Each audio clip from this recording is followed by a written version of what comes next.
you attracted another broken person, and this time you felt it even before the first conversation ended. That familiar pull, that electric recognition of someone who needs what you have.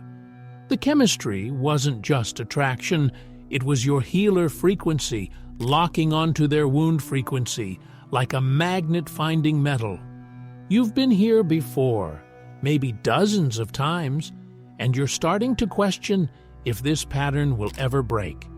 This message will decode why you keep attracting partners who need saving, what spiritual law you're violating when you try to fix them, and how to redirect your healing gift toward its actual purpose so you can finally meet someone who's already whole. This isn't another surface-level dating advice transmission. We're going to dismantle the healer archetype that's been running your romantic life on autopilot, reveal the karmic interference you're creating when you try to accelerate someone else's awakening, and show you how to recognize energetic equality so you stop confusing rescue missions with love. You'll understand why broken people spark that intense recognition, how to distinguish compassion from codependency, and what becomes possible when you redirect your healing energy toward your actual assignment instead of pouring it into individual black holes that were never meant to be filled by you. You've been carrying this pattern for years, maybe lifetimes. The person shows up wounded, guarded, half asleep to their own potential. You see through the damage to who they could become, and something inside you says, I can help them get there. The connection feels profound because you're not just attracted to them, you're attracted to the vision of their healed self, the version you know you could midwife into existence if they just let you close enough.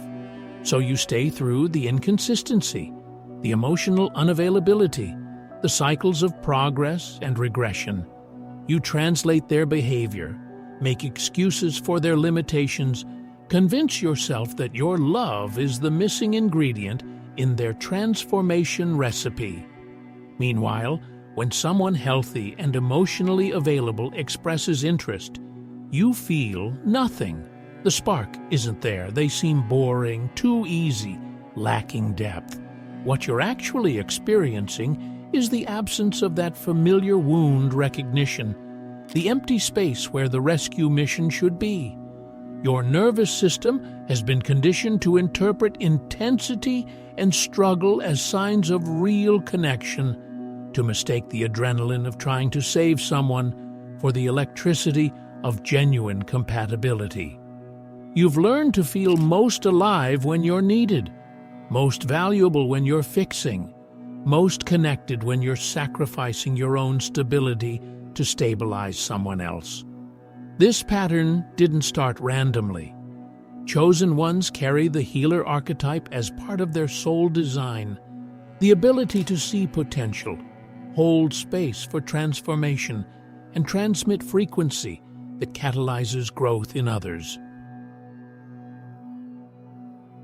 This gift is real and powerful, but when it activates in romantic relationships with people who haven't chosen their own healing, it becomes the savior wound, a distortion that traps you in cycles of one-sided emotional labor disguised as love.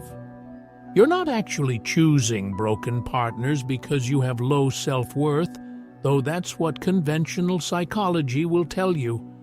You're choosing them because your healer frequency is misfiring, scanning for opportunities to fulfill your mission in an arena where that mission was never meant to operate. The broken mirror keeps appearing because you keep looking into it, searching for yourself.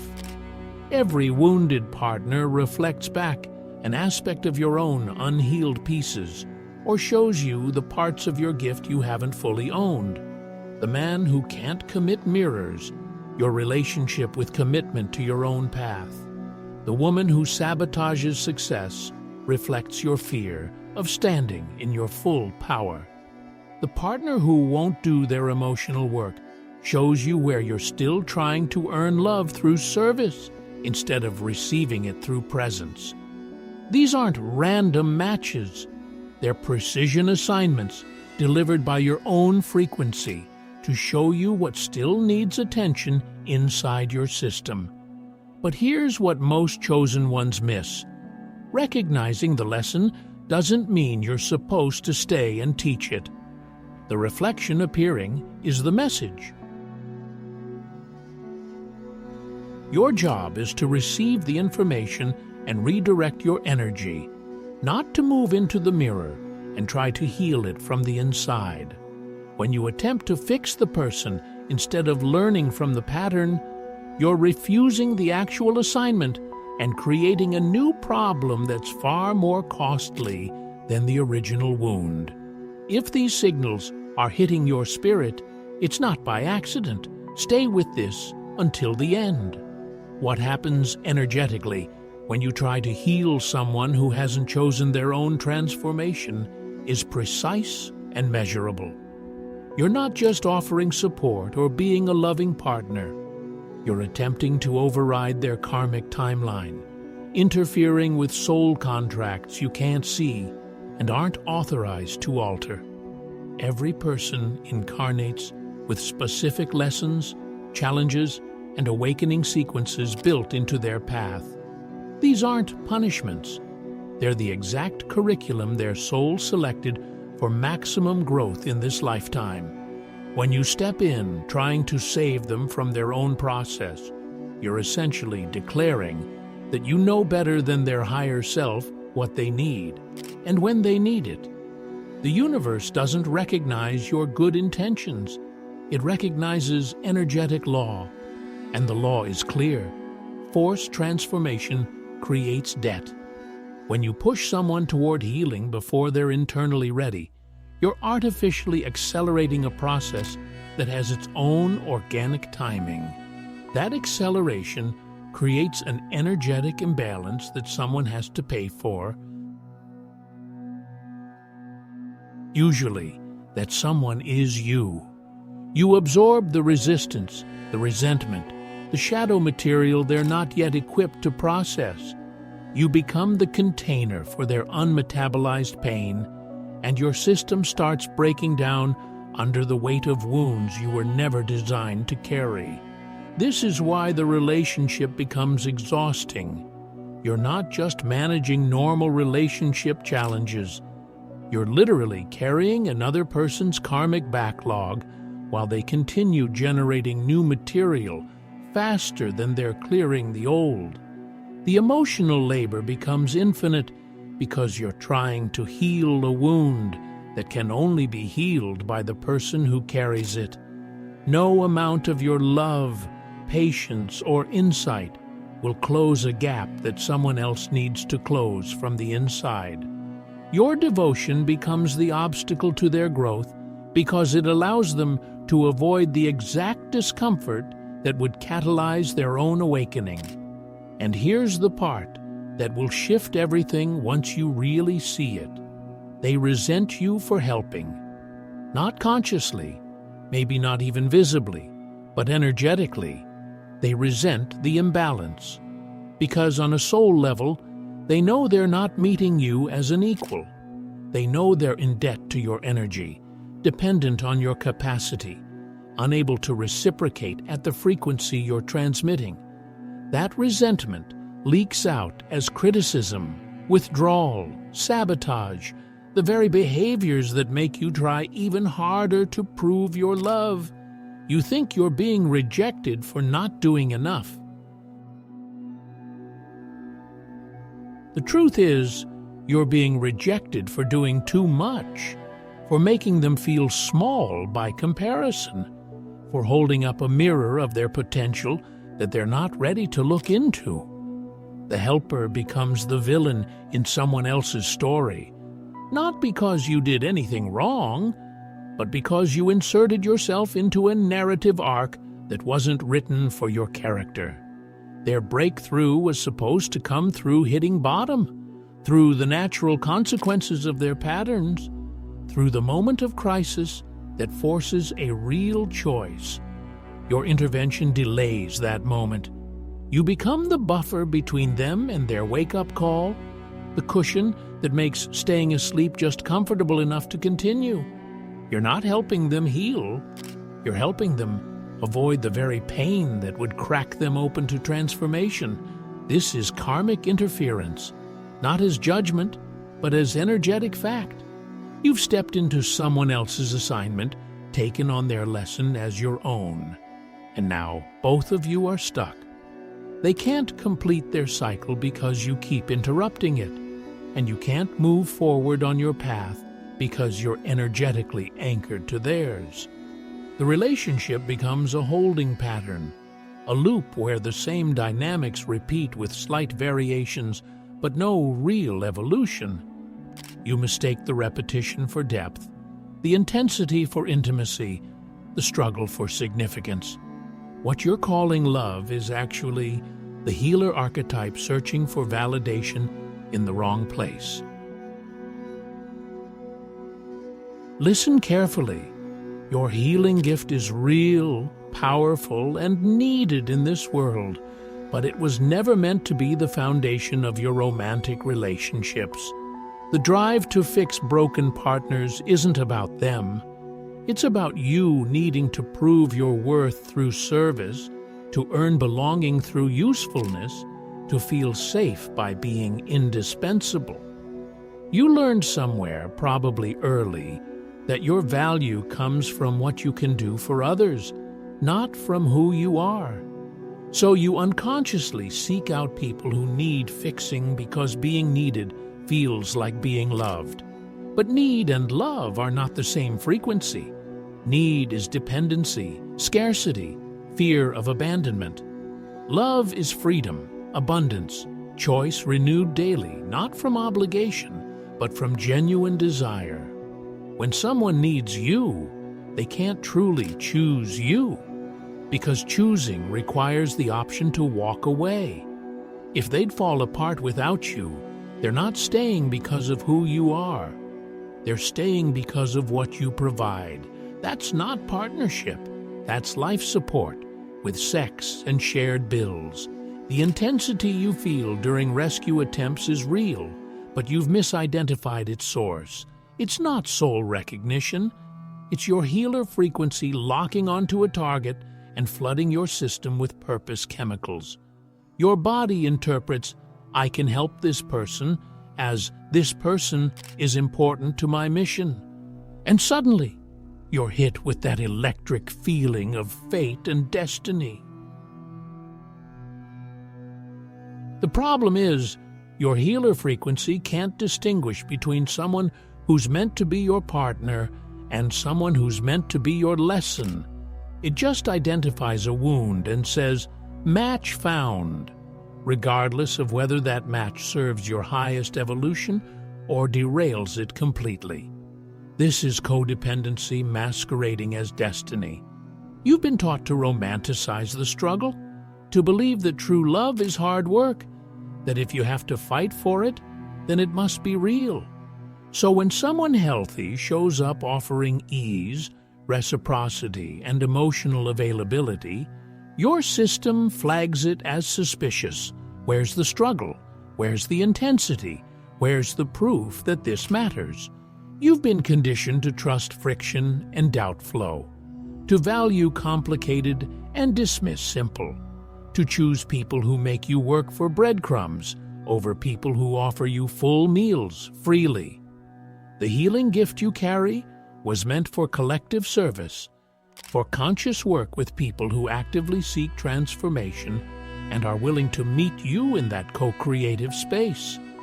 When you pour that gift into romantic partners who aren't asking for it, you're draining your life force into an individual black hole that can never be filled.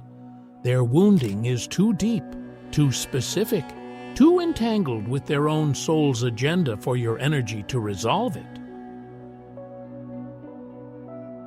You end up depleted, resentful, and confused about why your gift isn't working, when the truth is, your gift is working perfectly. It's just being applied in the wrong arena. like trying to perform surgery with a paintbrush.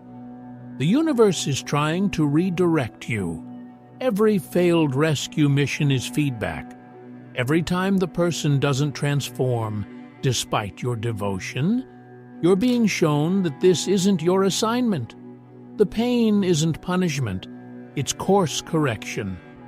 Your soul knows you're off track, squandering your power on individual healing projects that distract you from the collective work you're here to do.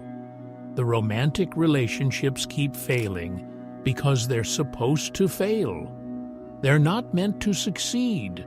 They're meant to wake you up to the pattern so you finally stop repeating it. Here's what sovereignty and partnership actually looks like. Two whole people meet at the same frequency, each responsible for their own healing, each showing up with their inner work already in motion. Support flows naturally in both directions without scorekeeping or depletion. When one person is struggling, the other can offer presence and compassion without taking on the struggle itself. There's space to be human, to have bad days, to need temporary support. But the foundation is two people who have already done the work of becoming emotionally self-sufficient, who choose the relationship as an amplification of their individual wholeness, not as a solution to their individual lack. This doesn't mean you're looking for perfect people. It means you're looking for people who are actively engaged with their own growth, who take responsibility for their patterns, who aren't waiting for someone else to save them from themselves. It means recognizing the difference between someone going through a temporary challenge and someone who is their challenge, who has structured their entire identity around their wounds and will fight any attempt to shift that structure because it's the only way they know how to get needs met. The practical recalibration starts with noticing your body's signals. When you're helping someone and it feels generative, light, spacious, mutually nourishing, that's compassion in action. You're offering support to someone who's meeting you in the work, who's taking what you offer and using it to grow, who's giving back in ways that refuel your system. When you're helping someone and it feels draining, heavy, constrictive, like pushing water uphill, that's codependency. You're trying to control an outcome, fix something that isn't yours to fix, manage someone else's emotional state so you don't have to feel your own discomfort with their pain. Watch for the red flags, disguised as potential. They're just going through a hard time right now becomes a permanent state. They have so much to offer once they heal, becomes a fantasy you're dating instead of the reality standing in front of you. They're different with me than they were with other people becomes proof that you're special, not recognition that you're accepting behavior others already refused. The potential you see is real, but it's their potential to access, not yours to extract. If they're not actively working toward that potential on their own, your vision of who they could become is irrelevant. Someone's readiness cannot be manufactured through your devotion. This might be the most important sentence in this entire transmission. You cannot love someone into healing. You cannot be patient enough, understanding enough, supportive enough to make someone choose transformation if they're not internally ready for it. Your love is powerful, but it's not more powerful than another person's free will or their soul's timing. Trying to force that readiness is like trying to make a seed grow by pulling on the sprout. You'll just damage the plant. True partnership means trusting that the right person will arrive already doing their work, already committed to their own evolution, already whole enough to meet you without needing you to complete them. This doesn't mean they'll be perfect or finished. It means they'll be actively engaged with their process, aware of their patterns, and taking responsibility for their healing instead of outsourcing it to whoever will take the job.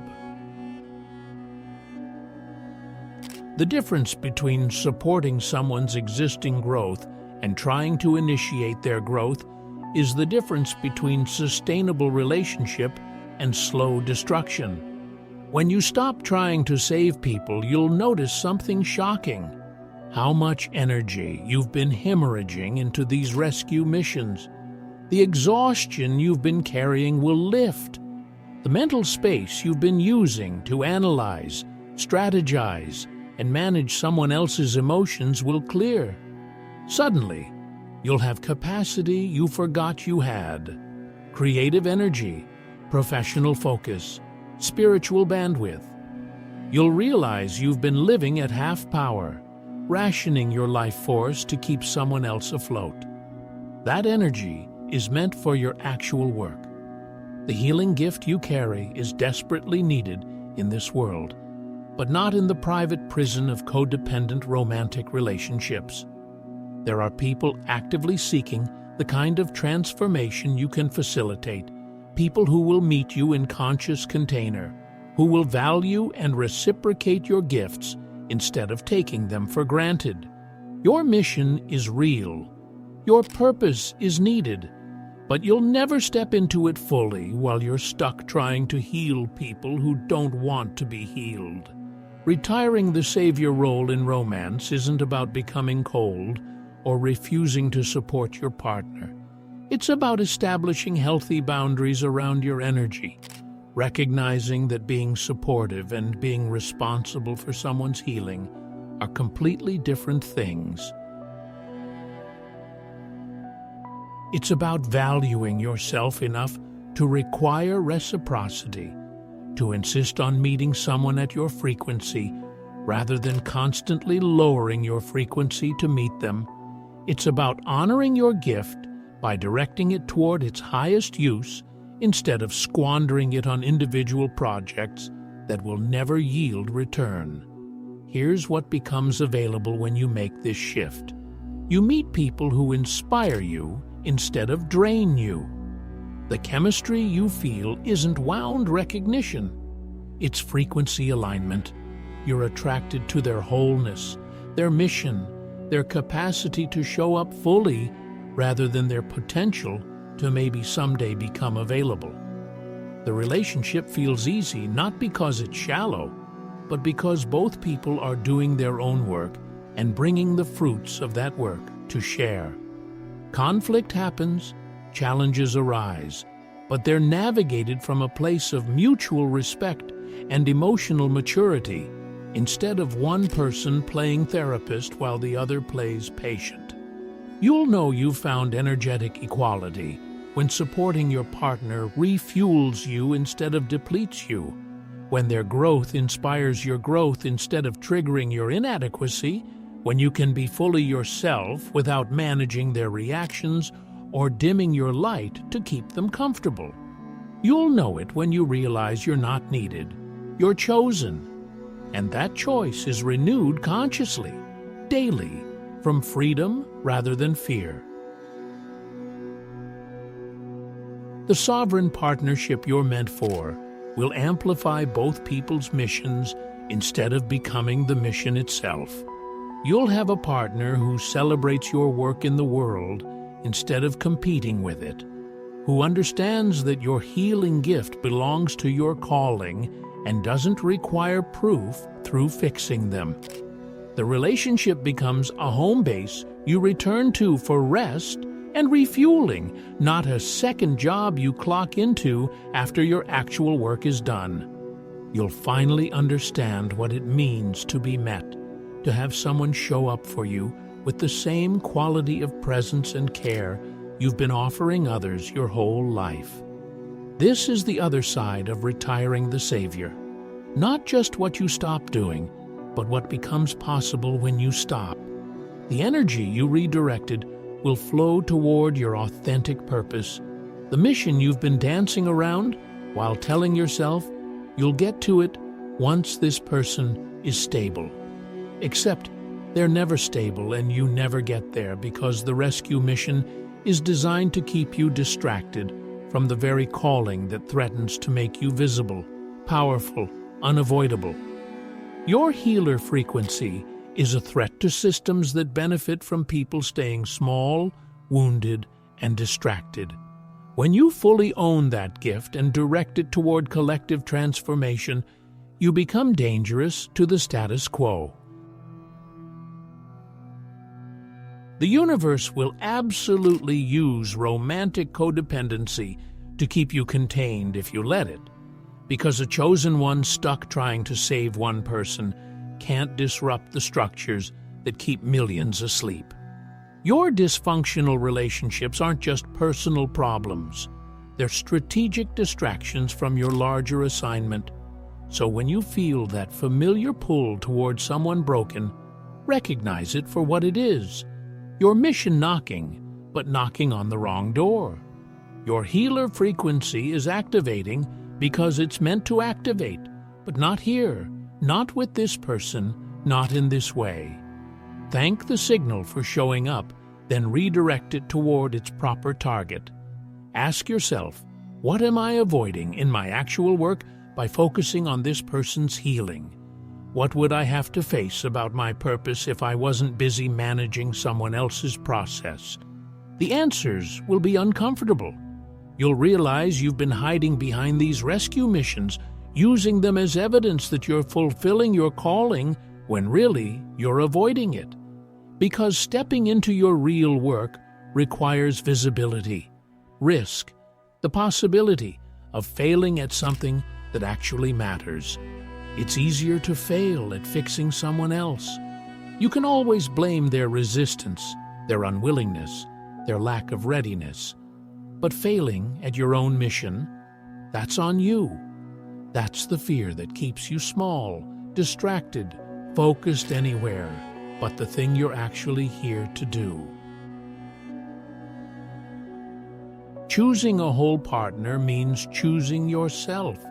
It means deciding that your time, energy, and life force are too valuable to spend on people who aren't meeting you with equal investment. It means trusting that you deserve to receive the same quality of care, attention, and devotion you've been giving away freely to people who couldn't even recognize its value. It means believing that somewhere out there is a person who is already doing their work, who will see you clearly and choose you fully, who will build something with you instead of asking you to build them. That person exists. But you won't find them while you're still energetically entangled with rescue missions.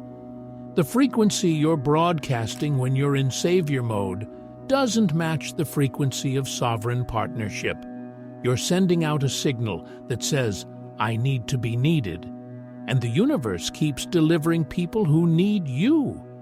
When you shift that signal to, I'm ready for an equal, the responses will shift accordingly. But you have to actually become unavailable for the old pattern.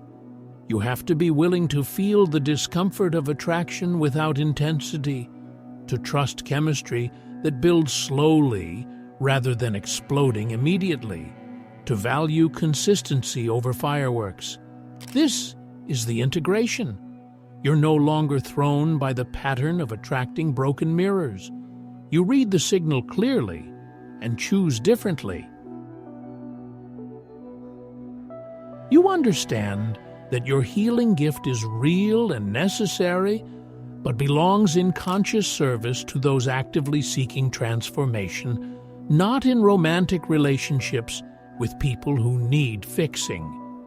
You recognize codependency before it takes root, and have the sovereignty to walk away even when the pull is strong.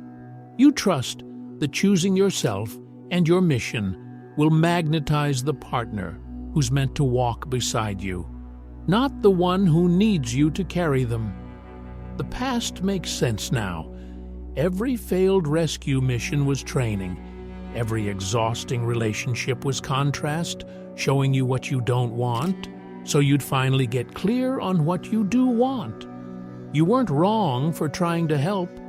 You were learning discernment, discovering boundaries, understanding the difference between love and need. Those experiences weren't wasted. They were the exact curriculum required to bring you here, to this moment of choice, where you finally have enough information to choose differently. You're being called to something bigger than fixing broken people. Your healer frequency is needed in the collective field, in spaces where transformation is welcomed and reciprocated, where your gifts will be valued and magnified rather than taken for granted and depleted. The world doesn't need you to save one person at a time in private relationships. It needs you operating at full capacity, teaching, transmitting, holding space for mass awakening. That can't happen while you're hemorrhaging energy into individual black holes. Retire the savior, not because the people you've tried to help don't matter, but because saving them was never your assignment. Your assignment is to be so fully embodied in your power, purpose, and sovereignty that the right partner is drawn to that frequency and meets you there. Your assignment is to trust that everyone's path is perfect for their soul's evolution, including the painful parts, and that interfering with that perfection serves no one. Your assignment is to redirect your massive healing capacity toward the collective work that will ripple out in ways you can't measure, instead of concentrating it on individual projects that will never yield the transformation you're hoping for. This is how chosen ones step into aligned partnership, by first stepping into their mission, by valuing their energy enough to direct it wisely, by understanding that sovereign love is built between two people who don't need each other, but consciously choose each other anyway. You've carried the savior wound long enough. It's time to transmute that energy into its highest expression, and trust that when you do, everything you've been seeking in broken people will show up in one whole person who's ready to meet you exactly as you are.